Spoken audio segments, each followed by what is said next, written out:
So I realize that the 2022 liveries are starting to be released now and everyone's gearing up for the 2022 season. But I am still caught up on how awesome that 2021 season was. So I thought, why not make a tier list? Okay, so we have 5 categories for the races. Straight banger, obviously 100% iconic, 100% would watch again. Dramatic for the wrong reasons. You could probably guess what races are going to go in that category. Decent race are ones that were good, but they didn't really have that one standout moment. It happened, it was a race, it exists, and not a race. Also probably pretty clear which one's going in that category. Okay, first off we have Bahrain. And Bahrain I'm going to throw into decent race. Bahrain did a really good job of setting the stage for the whole year, with Max and Lewis going at it until the very end. A lot of good tire strategy. You had that moment at the start where Checo's engine just shut off for no reason on the formation lap. That was pretty good. And then you had an FA controversy with the track limits and it not being enforced on one turn, and then halfway through the race deciding to start enforcing it. So, who knows? Imola. Imola happened really early in the year, and people seem to forget that it was a straight banger. It was a wet race. You had Charles spinning on the formation lap. You had Verstappen and Hamilton almost crashing on the first lap. You had Mazepin taking out Latifi.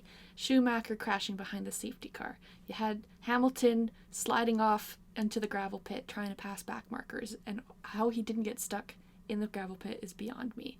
Then you had him getting so lucky with that red flag when Russell crashed into Bottas, and that whole situation was hilarious. Of course, glad that they were both okay. And then you had Lewis battling back through the pack and managing to finish second. And you had the first glimpse of Norris having a great year and managing to come third. So just all around, great race. Okay, Portugal. It's going in, it happened. I don't really remember too much about what happened in this race. I think there was a lot of tire degradation, some undercutting, and that was kind of it for strategy. It was a Ham-Verbot podium, pretty boring result in a pretty boring race. Okay, Spain. Another one for it happened. This track is so painful because of that last corner and just no one can ever pass each other. DRS isn't effective, so they really got to just fix that. They already have the track there. I don't know why they don't do it. And then this one was just completely tire strategy. And Lewis and Mercedes did have a good one with going for the 2-stop compared to Red Bull's 1-stop and managing to come back from a pretty hefty deficit at the end to pass Max with a few laps left to go. But another Ham-Verbot podium, so another pretty boring race. Monaco sadly has to go in it happened. I personally think that Monaco should stay on the calendar. Quali is always excellent and it adds a different flavor to the list of races in the year, but it's always a stinker. Let's be honest. And the fact that the only pass that happened during the race was interrupted by a wild Lance Stroll graphic is all you need to know about this race. And just the fact that so many memes came out of this race is just a sign that it wasn't super great. We obviously had Charles not starting because of the gear shift issue, which, that poor man, he has no luck in Monaco, and my one wish for 2022 is that he finishes the race. And then Lewis had a lot of tough time during this race, getting stuck behind Gasly and Vettel, and the undercut not working at all. Daniel just getting lapped by Lando was so painful. But the Sainz Norris podium and their post-race interviews were great. But the fact that it's everything around the race that makes it interesting, Monaco, not a great race. It happened. Azerbaijan. This race was definitely a straight banger. not much happened in the first half, apart from Lewis kind of having struggles with the pit stop and it going a bit long, so Max and Sergio were both able to pass him in the overcut. But then, of course, you had poor Lance Stroll getting a puncture and going right into the wall. You had Mick going in for a pit stop, and classic Haas can't put the tire on properly. You had an atrocious race from Bottas. That poor man could not do anything in this race and got passed by so many people on the restart because his tires were bad. They just couldn't, Mercedes just could not figure their stuff out in this race. And the fact that Lewis did so well in this up until the end shows you how good of a driver he really is. And then you had the crash by Max Verstappen, which also awful. Pirelli needed to sort their shit out after this one. Not a good job there. And then you had that restart with Hamilton forgetting to turn off his brake magic and just, that was so hilarious. And I feel bad for Lewis, but also you can't feel bad for Lewis. The man is just so good. And so the times that he does screw up, it gives everyone else a little bit of a chance, and I kind of like that. And then you had that awesome 2-lap shootout, especially that race between Charles and Pierre, just going back and forth, switching it up. And that was just really good racing. One funny thing that I realized when I rewatched this race recently is that Paul di Resta really is the epitome of a commentator jinx, because before Max crashed he said, I don't want to jinx it, but he's been in a world of his own, and then he immediately crashes. And then later on he says Hamilton cannot afford to lock up and go down one of the slip roads, and then Hamilton immediately goes down one of the slip roads. So that man should not be allowed to talk anymore in the races. But anyways, this podium was just so wholesome. I just loved all of the celebrations around it. Perez, Vettel, Gasly, just my heart. Seeing Vettel on the podium again, just after he's struggled so much at Ferrari and the rest of the struggles that he had at Aston Martin last year, that was so wholesome and just an insane ending to the race. And even though the first half wasn't that great, the second half definitely made up for it. All right, French Grand Prix. This race was excellent. Red Bull basically did the opposite strategy that they had done against Mercedes in Spain, and it worked out for them as well, with Max passing Lewis on the second to last lap. Obviously Mercedes should have done the 2-stop strategy, because that's what Red Bull did, and it was a mistake, and Bottas knew it was a mistake and complained over the radio about it. This was also a great race for McLaren, who also made some good calls with the strategy and were able to pass cars up through the lineup. First Lando passing and then Daniel, or vice versa. And so just an all-around really great race. Although there wasn't anything in this race that was one thing that you could say is the moment in that race. And so that's why I have it in decent race and not a straight banger. But yeah, great race. Surprising from Paul Ricard. Next we have what I believe was was Styrian Grand Prix first, or was, I can't remember. Let me just take a look here. Styria was first. Okay, well, nothing happened in Styria. It was probably the worst race that should be classified a race that happened last year. Could not tell you anything about it. Pretty sure Verstappen just dominated the whole thing. Yeah, snooze fest. The other Austria race, however, was pretty good, and it's going in the decent race category. I'll put it...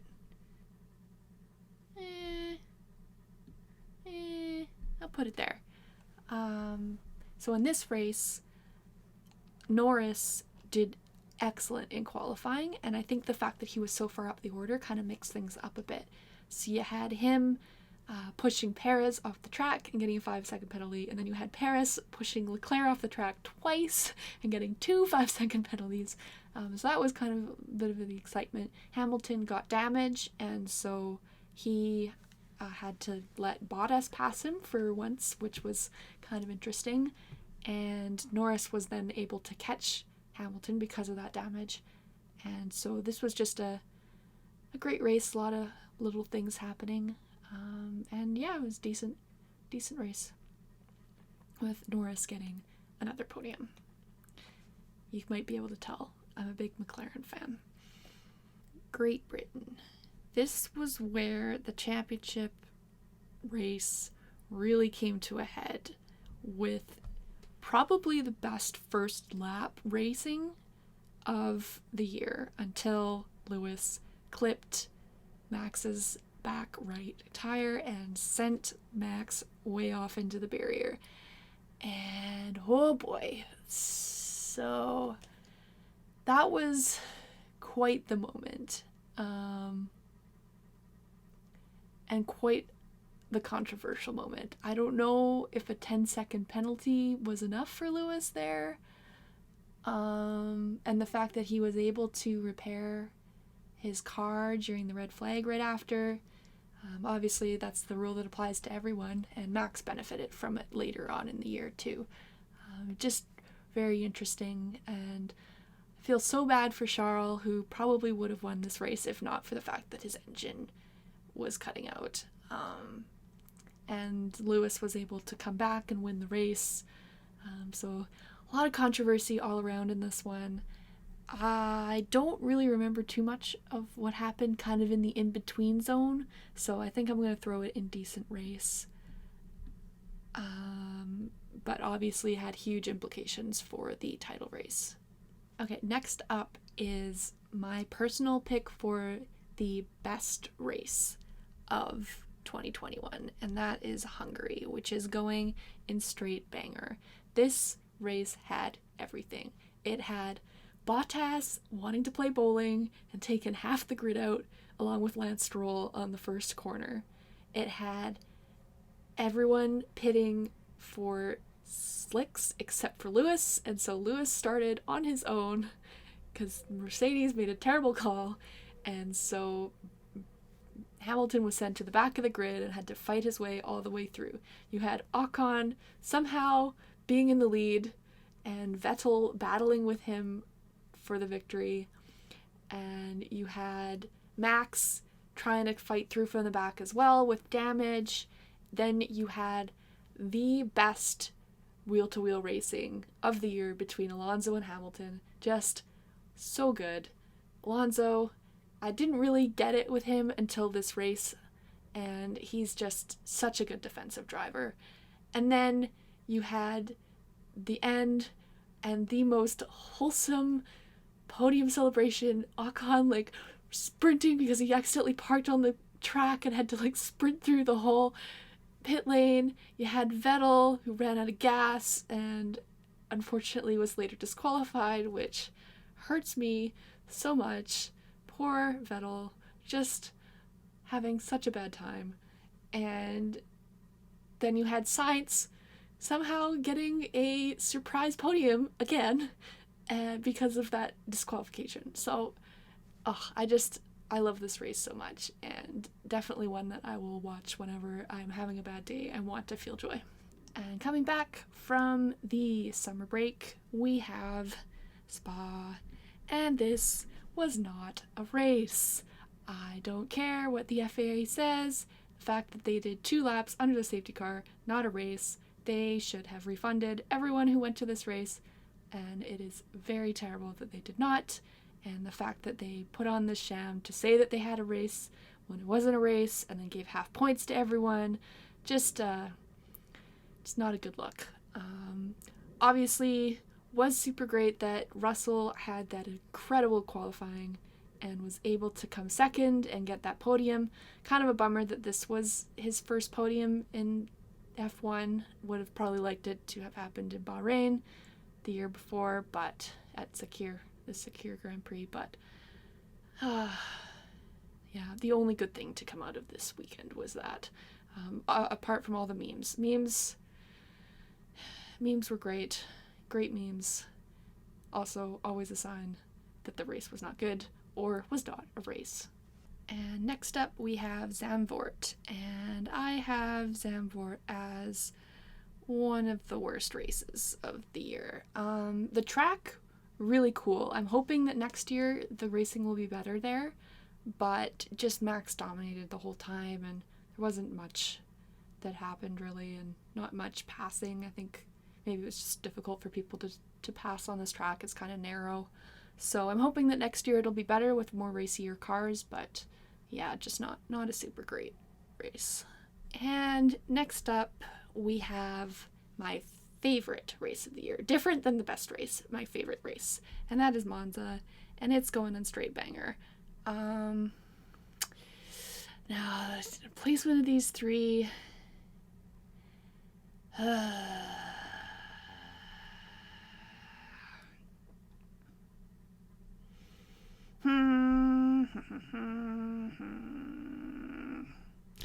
My bias is going to put it as the best at the top. I love McLaren. And fun fact, this is the first race that I watched once I became an F1 fan. I watched Drive to Survive. Yeah, I know. I came from Drive to Survive first, and I thought, okay, let me check out an F1 race. And Monza was on that weekend. I literally woke up at 6 a.m. to watch this race, and I have now become obsessed because this race was so good. You had Daniel making a great pass on the first lap, poor Giovinazzi going off after the chicane. You had Max and Lewis almost colliding on the first lap, with Max getting ahead. You had obviously the really long pit stop from Max and a sort of long one from Lewis, and then obviously probably one of the biggest moments of the season, Max hopping the Sausage curb and just coming right down on top of Lewis. Thank God Lewis was okay, because that tire was near his head, and thank God for the halo, because that thing will save so many lives, already has saved so many lives, and just, I can't believe people used to complain about that thing, because it is a miraculous invention. And then you just had Daniel just leading the rest of the way and having a McLaren 1-2 with Norris passing Leclerc on the restart. So just awesome to see. I fell in love with F1 because of this race, and so for me it is the number one race of the year, and a straight banger that I will return to again whenever I want to feel joy, which end of pandemic has been a lot. I have watched this race a lot. Next we have Russia, and somehow Russia ended up being an excellent race. A lot of people probably would have this one as their number one race of the year. I unfortunately cannot, because the ending hurts me to my very core and makes me so depressed every time I see it. But the fact that the rain came in and just everyone was sliding everywhere. It was like an ice rink out there. You had Lance being silly and saying that he didn't need inters and then immediately going off. You had Leclerc sliding around everywhere. Poor Lando not pitting for inters. You had Hamilton getting his 100th race victory. And even before the rain hit, it was a great race up to that point. So, I don't know, like, somehow Sochi produced a great race. And, yeah, I just have to put it at the bottom of straight banger because it hurts me. And that's my bias, but it hurts me. Next up, Turkey. And Turkey is a tricky one for me to place. It's either a decent race or it happened. I'm going to throw it in decent race. It was a wet race, and there were a few battles that happened, the best one being Perez and Perez and Hamilton about halfway through the race, where Perez held him off from passing him. And then there was a lot of interesting stuff happening with the tires in this race, of people deciding whether or not to pit, to go on fresh inters or stay on the old inters, and Ocon managed to get a point without ever having pitted, which is pretty wild, pretty rare to happen in F1. So I think it was an interesting race, and Bottas ended up winning, which was good for him. Probably his last race win in F1, unless something crazy happens. But yeah, the bottom end of decent race. Next up, we have the Usgp at Kota. And this one's also tough to place. I don't know. I think I'm going to have it ahead of Paul Ricard, because the first lap you had the Red Bulls and the Mercedes going at it, and then you had McLaren and Ferrari just absolutely going at it, like incredible racing. And Daniel passing and Lando trying to pass and almost T-boning Charles, and you had them going at each other, and then Sainz let Ricciardo past, and so that was awesome. You had great aggressive race strategy from Red Bull, and you had Alonso trying to pass Raikkonen and Giovinazzi and just complaining about track limits and FIA regulations, and that was hilarious. And this race was so good, and it was kind of where you really thought, okay, Red Bull's kind of got this in the bag. Max has got the championship in the bag. Of course, that was after Mexico as well, but oh boy, what a great race. And next up is Mexico, and it's going in. It happened. There wasn't too much that happened in this race.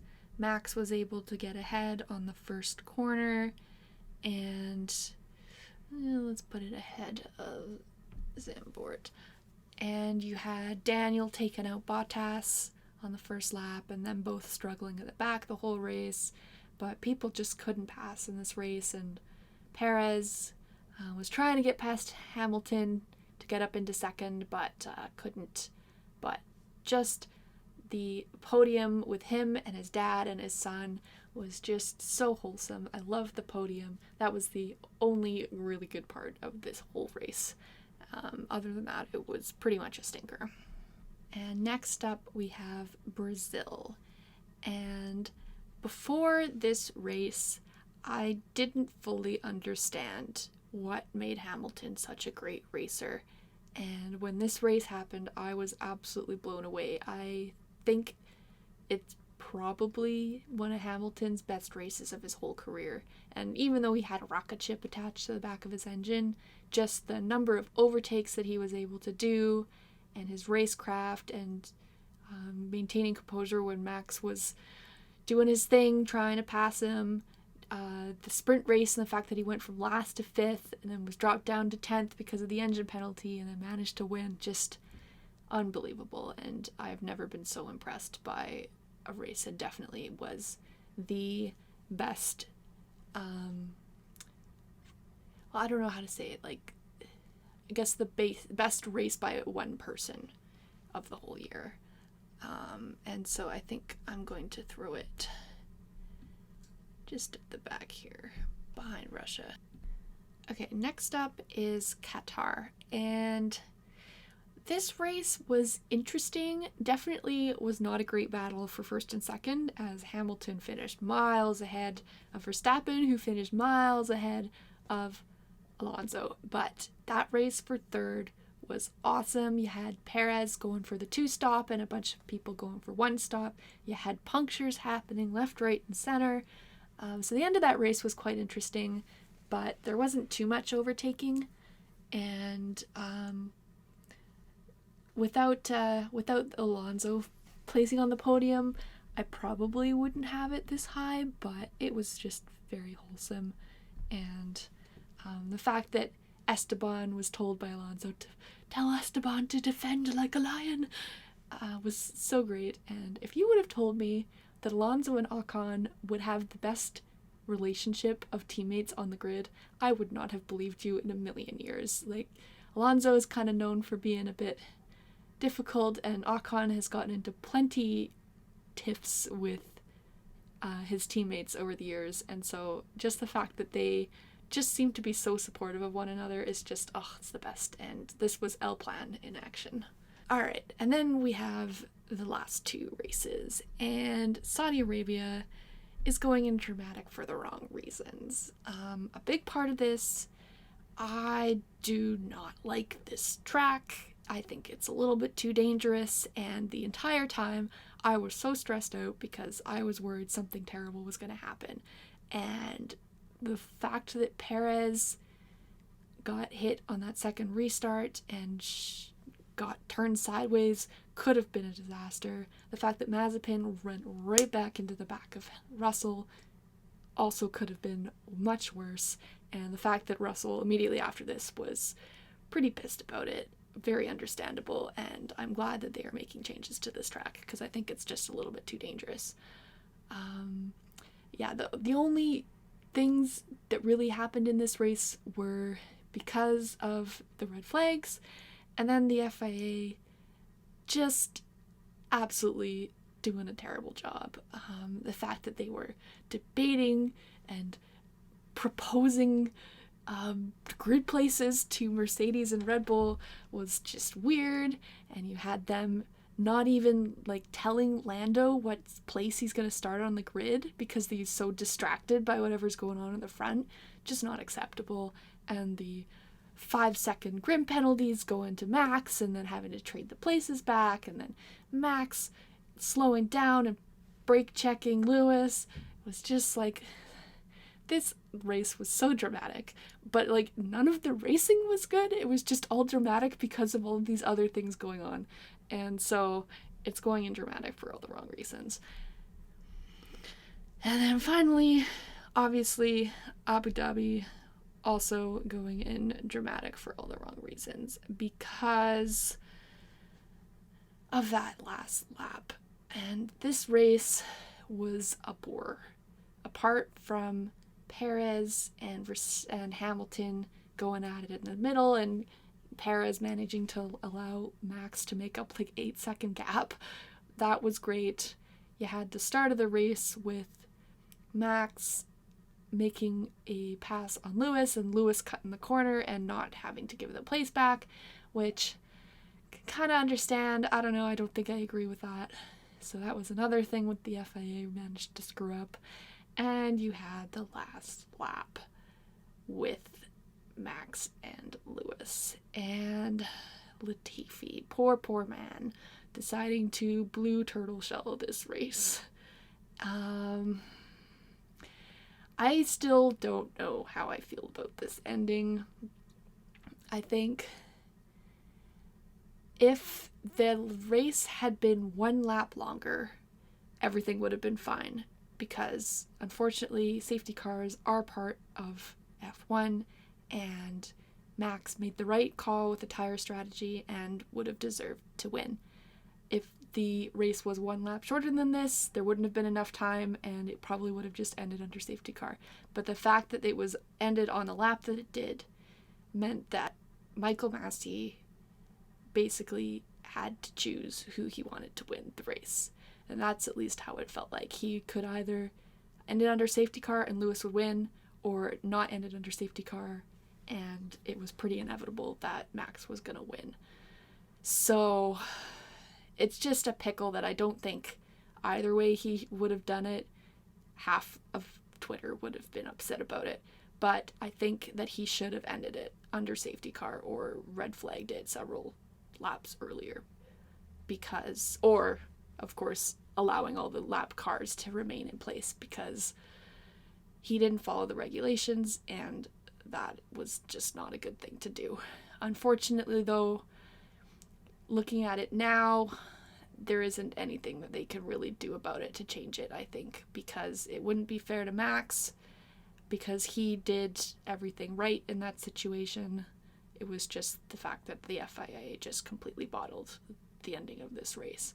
And unfortunately, Lewis, I don't think he would want to win the championship in the courts. And so I guess that's what ended up happening. And it's just really upsetting way to end the best season of F1. And just so many people I know who weren't a huge fan of F1 watched this race and were all so confused after this happened because they just didn't understand what happened. And I think it turned quite a lot of potential new fans away from the sport, and also turned away a lot of longtime fans from the sport because of just how unfair that ending was.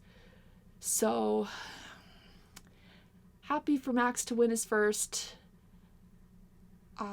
Really bummed for Lewis, and I hope he stays, and I hope he comes back with a vengeance in 2022 to win. But yeah, just really unfortunate end to the season. And I hope that they're able to fix the regulations, because that thing needs an overhaul if this is going to be what racing is like going into the future, because we can't have these. We need clear track limit regulations, and we need clear steps for what needs to happen at the end of a race if there's a safety car. And there needs to be so many changes, and I hope that the FIA will make those changes, because otherwise I think they're going to lose a lot of fans and a lot of support. Thank you so much for watching this video. I hope you enjoyed it.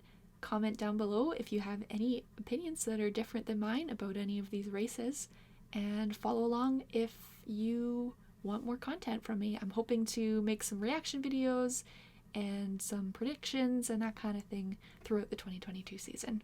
See ya!